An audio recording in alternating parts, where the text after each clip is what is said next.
Hola a todos, soy el Dr. Beller, soy médico con especialidad en medicina interna y actualmente está terminando la subespecialidad en nefrología. Hoy les quiero contar por qué hay pacientes con COVID-19 que tienen niveles catastróficamente o asustadoramente bajos de oxígeno en sangre, pero no lo perciben, no tienen falta de aire. A este trastorno se lo llamó hipoxemia silenciosa o también se lo conoce como hipoxemia feliz. Te voy a contar, tanto si sos paciente o personal de la salud, qué es este trastorno, por qué ocurre de manera muy resumida, cómo reconocerlo en casa y qué hacer cuando estamos frente a esta situación. Entonces, primero, ¿qué es? La hipoxemia nosotros definimos como una baja concentración de oxígeno en sangre. Para diagnosticarlo, idealmente necesitamos un análisis de gases arteriales. Nosotros definimos a la hipoxemia como niveles más bajos de lo esperado para la edad de ese paciente. Existen fórmulas como por ejemplo 104 menos 0,27 por la edad expresado en años. Conocer esta fórmula es importante para el estudiante de medicina y para quien trabaja con estos pacientes. Ahora, si sos paciente, te puedes olvidar de esto, ¿sí? Nosotros, es importante calcular por la edad. ¿Por qué? Porque varía mucho, ¿sí? No es lo mismo los niveles de oxígeno de un paciente de 20 años de que un paciente con 90 años, ¿sí? Pero en general, esto oscila en general entre 80 y 100 milímetros de mercurio, ¿sí? De presión parcial de oxígeno.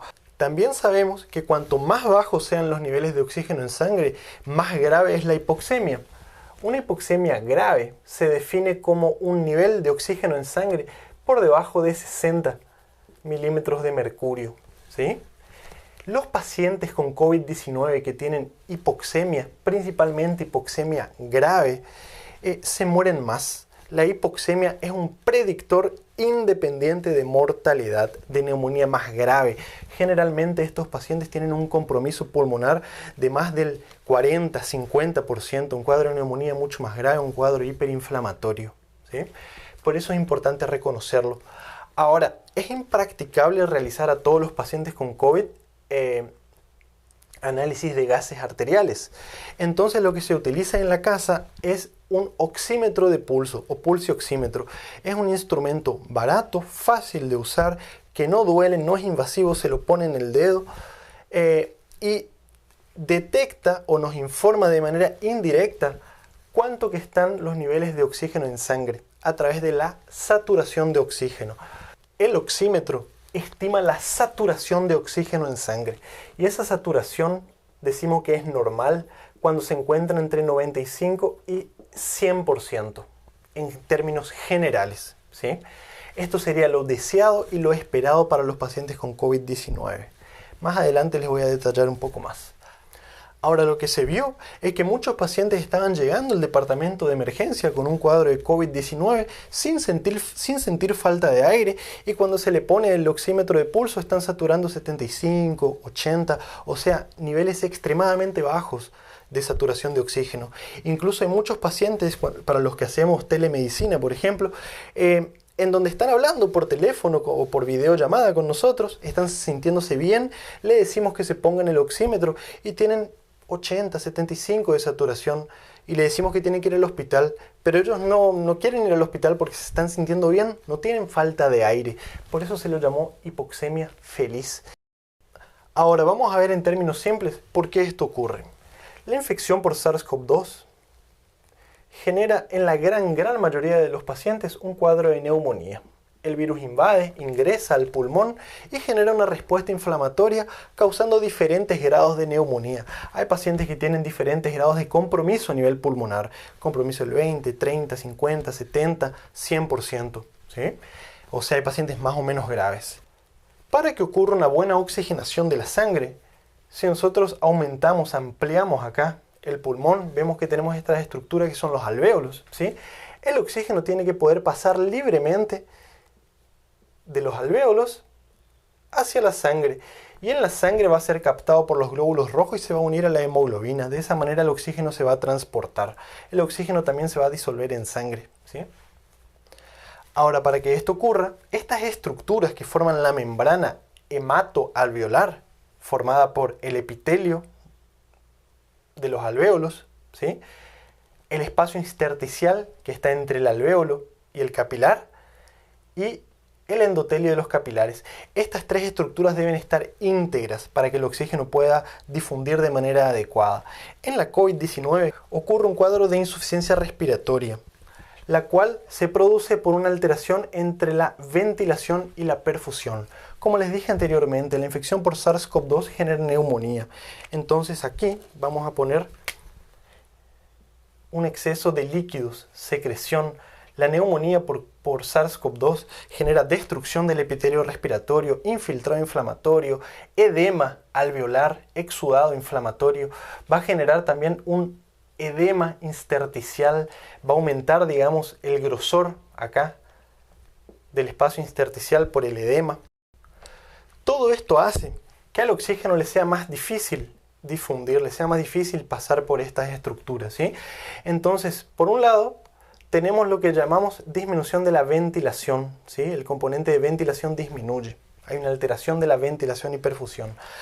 Ahora, por otro lado, el cuadro inflamatorio en estos pacientes genera una respuesta inflamatoria o una respuesta inmune trombótica, un estado protrombótico. Esto genera la formación de microtrombos en el pulmón, ¿sí? Estos microtrombos va a provocar que le sea más difícil a la sangre pasar por aquí y le sea más difícil captar el oxígeno. Estos microtrombos que obstruyen a los microvasos del pulmón y también de otros órganos, ¿sí? Pero en el pulmón también va a generar una alteración en la ventilación y perfusión. ¿De qué manera? Fíjense, relación ventilación-perfusión. Esto va a disminuir el componente de perfusión. Ambos trastornos van a llevar a la insuficiencia respiratoria aguda de tipo hipoxémica, o sea, una insuficiencia respiratoria de tipo 1. Esto se los explico con muchísimo más detalle en el video de COVID grave y crítico y en el video de respuesta inmune trombótica. Fíjense aquí. En este momento, esa insuficiencia respiratoria aguda, como les dije, va a hacer que bajen los niveles de oxígeno en la sangre, ¿sí? La presión parcial de oxígeno va a disminuir y esto va a hacer que el oxímetro de pulso también disminuya, ¿sí? Que disminuya la saturación. Esta disminución de la presión parcial de oxígeno va a ser detectado por unas células que se encuentran en los cuerpos carotídeos. Estos cuerpos carotídeos son unas estructuras muy pequeñas, de pocos milímetros, que se encuentran a ambos lados de nuestro cuello, en la bifurcación de la arteria carótida. Cuando se bifurca entre interna y externa, ahí se ubica el cuerpo carotídeo. Las células presentes en este cuerpo carotídeo actúan como quimiorreceptores que van a sensar diferentes estímulos. Uno de estos estímulos es las oscilaciones de la presión parcial de oxígeno en la sangre. Esta estructura va a recibir inervación de una rama del nervio glosofaríngeo. Entonces, cuando se produce una disminución del oxígeno en la sangre, principalmente por debajo de 60 milímetros de mercurio, se produce un aumento de las descargas y de los impulsos nerviosos que se van a transmitir por el glosofaríngeo hacia el tronco cerebral. El tronco cerebral va a actuar como un centro de procesamiento, el cual va a entender que los niveles de oxígeno en sangre están disminuidos y va a generar, por un lado, un aumento de los impulsos nerviosos enviados hacia el diafragma, aumentando la profundidad de nuestros movimientos respiratorios. Va a hacer que hagamos lo que llamamos de hiperpnea, que respiremos más profundamente. Por otro lado, el tronco cerebral va a enviar señales hacia la corteza cerebral y hacia diferentes centros superiores, lo cual va a hacer que nosotros percibamos una sensación de falta de aire o de hambre de aire, lo que nosotros llamamos de disnea. Esto que está acá es un reflejo primitivo que nos permite sobrevivir y ocurre por diferentes estímulos. El principal estímulo es la disminución de la presión parcial de oxígeno, principalmente cuando está por debajo de 60 milímetros de mercurio, pero también puede producirse por ejemplo, el aumento del dióxido de carbono, la hipercapnia, o el aumento de los hidrogeniones, lo que genera, digamos, acidosis. Esto también puede estimular a estos cuerpos carotídeos. Bien, ¿por qué en el paciente con COVID-19 nosotros tenemos niveles absurdamente bajos de oxígeno en sangre y muchas veces no tenemos la sensación de disnea? Lo que ocurre, lo que se cree que ocurre en realidad, es que hay una desconexión en alguna parte de estas vías, ¿sí?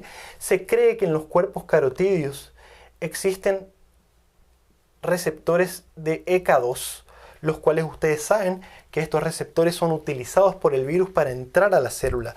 El SARS-CoV-2 tiene un neurotropismo. Al SARS-CoV-2 parece que le gusta el sistema nervioso central y también el periférico. Por eso causa anosmia, por ejemplo, o alteraciones del gusto, porque daña a los nervios olfatorios, por ejemplo, y hace que no sintamos bien los olores o sintamos olores diferentes. Por este motivo, se cree que el virus podría dañar a estas células o quizás dañar a las terminaciones nerviosas del glosofaringio y de alguna manera, digamos, desconectar. Entonces, si se desconecta esto, el paciente no va a tener la sensación de disnea. Puede estar muy grave y no sentir falta de aire. Esto puede ocurrir con más frecuencia en los pacientes más ancianos, más de 65 años, o en los pacientes diabéticos, que ya tienen una disfunción del cuerpo carotídeo. Entonces, fíjense la cantidad de información que nos ofrece medir la saturación de oxígeno en nuestra sangre.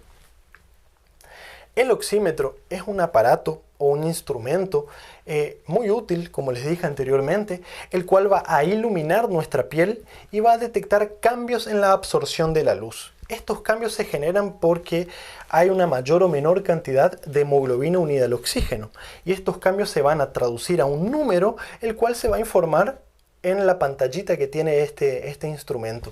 Ese número es la saturación de oxígeno. Nosotros sabemos que la saturación de oxígeno estimada por el oxímetro es una medida indirecta de los niveles de oxígeno en sangre. Como les dije anteriormente, lo deseado en el paciente con COVID-19 es entre 95 y 100%. Si nosotros tenemos una saturación de 94% o menos, ¿sí?, menor o igual a 94%, ¿qué tenemos que hacer? Primero tenemos que ver si el instrumento está bien posicionado en nuestro dedo, que sería el error más frecuente, está mal posicionado. Después tenemos que ver si nuestras manos están muy frías, porque si está fría, el oxímetro lee de manera errónea la saturación. Lo mismo si el dedo está muy sucio o tiene, digamos, pintura de uña o algún otro material que esté que esté, digamos, alterando la absorción de la luz. Ahora, si el paciente o si vos tenés constantemente una saturación de 94% menos y tenés COVID-19, incluso aunque no sientas falta de aire, debes consultar con tu médico. ¿Por qué? Porque nosotros sabemos que niveles bajos de oxígeno en sangre, sobre todo menores de 60 milímetros de mercurio, aumentan la mortalidad. Los pacientes se mueren más. Indica una neumonía más grave. Esto generalmente indica un mayor compromiso pulmonar, principalmente cuando los niveles de oxígeno en sangre están por debajo de 60 milímetros de mercurio, y esto ocurre cuando la saturación está más o menos alrededor de 90%, ¿sí? El compromiso pulmonar generalmente es de 50%, o sea que hay más o menos 50% del pulmón tomado por neumonía. Estos pacientes sin duda necesitan una atención médica en el hospital, en una emergencia COVID, y necesitan ser evaluados. Si se confirma que realmente estos pacientes tienen esa saturación y está más grave, probablemente estos pacientes se van a internar y probablemente van a recibir corticoides, oxígeno y como mínimo profilaxia con anticoagulantes. ¿Sí? Corticoides va a disminuir la inflamación, los anticoagulantes van a ayudar a disolver los microtrombos y el oxígeno, digamos, es una terapia de soporte.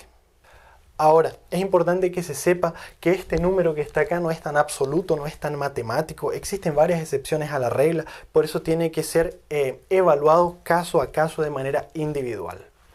Bueno, esto fue un resumen sobre la hipoxemia infeliz o la hipoxemia silenciosa. Espero que te haya sido útil, te haya gustado. Por favor, compartilo en tus redes sociales, copia el link, mándalo por WhatsApp, déjame tu comentario. Y si te estás preguntando por qué estoy pelado, bueno, es simplemente porque estoy cumpliendo una promesa a un ser querido. El pelo va a volver a crecer y vamos a tener mucho más material en este canal. Nos vemos muy pronto. Un saludo grande desde mi rincón del mundo. Chau, chau.